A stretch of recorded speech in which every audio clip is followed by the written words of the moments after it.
Hello guys, सभी student देखना ध्यान से गौर करके अब चलते हैं प्राचीन भारत इतिहास की स्रोत और ध्यान से देखना। प्राचीन भारत इतिहास के अध्ययन कितने स्रोत हैं, ध्यान से देखना। 3 पुरातात्विक स्रोत, साहित्य स्रोत एवं विदेशियों का वृत्तांत। प्राचीन भारत के इतिहास जानने के सबसे मुख्य स्रोत क्या है? सबसे मुख्य स्रोत क्या है? पुरातात्विक स्रोत। पुरातात्विक स्रोत के अंतर्गत सबसे प्रामाणिक स्रोत है अभिलेख। अभिलेख कितने प्रकार के होते हैं? 2, सरकारी अभिलेख एवं निजी अभिलेख। विश्व के सबसे प्राचीन अभिलेख कहाँ से प्राप्त हुए हैं? एशिया माइनर बोगच कोई नाम स्थान से। एशिया माइनर के अभिलेख कब लिखा गया? 1400 ईस्वी पूर्व में। एशिया माइनर के अभिलेख में किन किन भारतीयों देशों के नाम मिले हैं? मित्र, वरुण, इंद्र एवं नसत्य। ईरान के सम्राट द्वारा प्रथम के द्वारा पर्सिपोलिस एवं बेहुस्तान का अभिलेख कब लिखा गया? 6ठी शताब्दी में। 6ठी शताब्दी में लिखा गया है। और भारत किस अभिलेख की पहली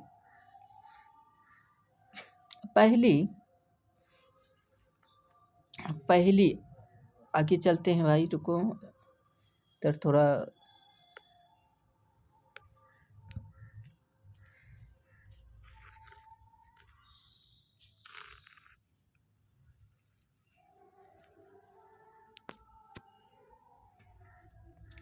अब चलते हैं फिर आगे। पर्सिपोलिस एवं बेहुस्तान अभिलेख भारत के किस प्रांत को जीतने के साक्ष्य मिले हैं? सिंध प्रांत। भारत के सबसे प्राचीन अभिलेख कहाँ से प्राप्त हुए हैं? सिंधु घाटी। सिंधु घाटी के अभिलेख किस पर लिखी गई थी? मिट्टी के बर्तन एवं मोहरों पर। सिंधु घाटी के अभिलेख किस प्रकार की लिपि से लिखी गई है? भाव चित्रात्मक लिपि से। मौर्य काल के अभिलेख सर्वप्रथम किसने पढ़ा? जेम्स प्रिंसेप्स 1837 ईस्वी में। जेम्स प्रिंसेप्स किस देश के रहने वाला विद्वान थे? फ्रांस। अशोक ने अपने अभिलेख पर किस किस लिपि का प्रयोग किए? ब्राह्मी लिपि, खरोष्ठी लिपि, आरमेइक लिपि एवं यूनानी लिपि। सभी लिपि का नाम ले लिए भाई। अशोक ने अपने अभिलेख पर किस लिपि का प्रयोग सबसे अधिक किया? क्या है? ब्राह्मी लिपि। अशोक के किस अभिलेख पर 2 भाषा का प्रयोग है? 2 भाषा का प्रयोग है, बताते हैं।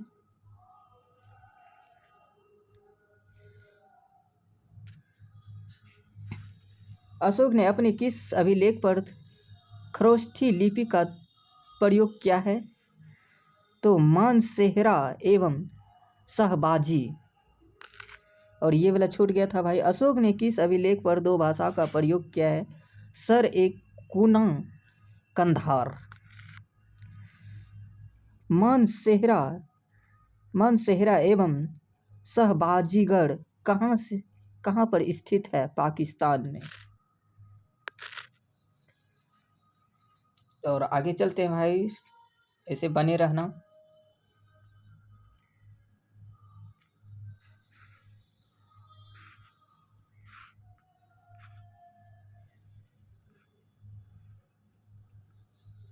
ऐसे बने रहना, ठीक।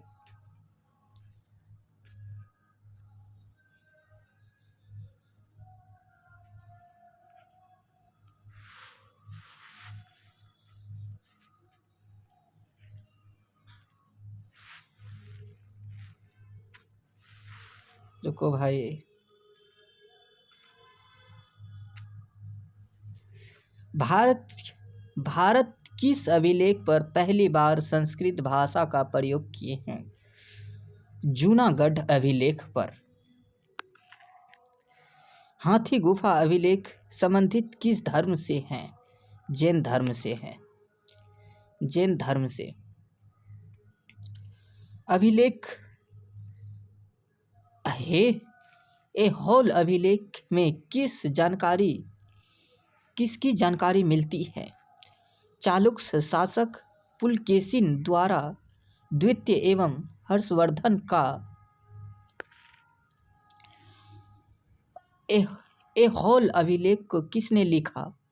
रवि कीर्ति ने। प्रयाग स्तंभ अभिलेख को किसने लिखा? हरिसेन ने। प्रयाग स्तंभ अभिलेख को किस भाषा में लिखा गया? देखो भाई,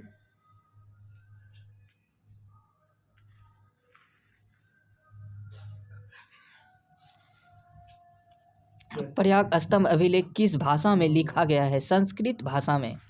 प्रयाग स्तंभ अभिलेख में किसके विषय में लिखा गया है?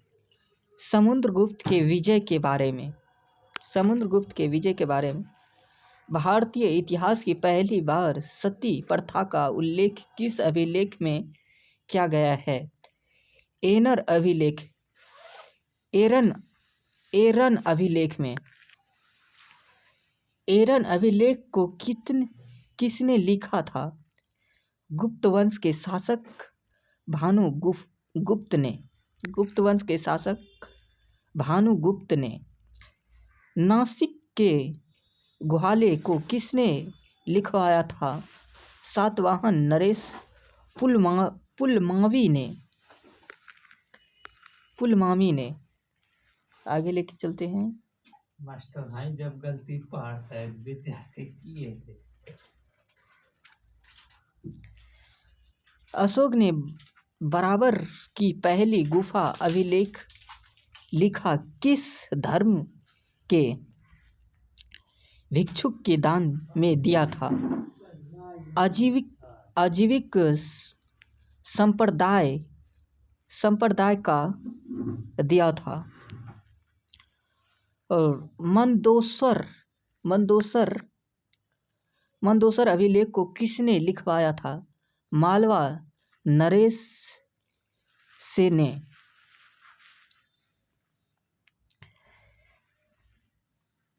आगे चलते हैं भाई। महत्वपूर्ण अभिलेख शासक। चलते हैं लेकर। हाथी गुफा अभिलेख कहाँ है? हाथी गुफा अभिलेख कलिंग राजा खारवेल। जूनागढ़ गिरनार अभिलेख रुद्रदामन। नासिक अभिलेख गौतम बलिश्री। प्रयाग स्तंभ लेख समुद्रगुप्त। ऐहोल अभिलेख पुलकेशिन सेकेंड। मंदसौर अभिलेख मालवा नरेश यशोधर्म। ग्वालियर अभिलेख पुरातात्विक प्रतिहार नरेश भोज। प्रति भित्री एवं जूनागढ़ अभिलेख स्कंदर गुप्त।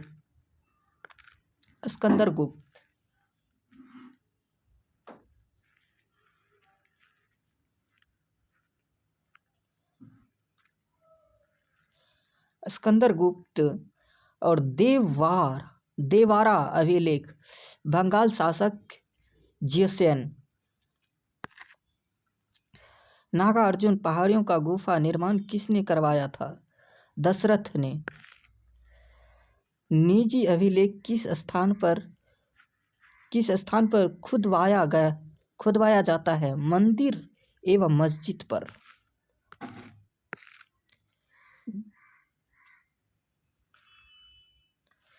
समाप्त हो गया भाई, इसी जगह अब एंड करते हैं क्लास। ठीक है, ओके, टेक केयर, बाय।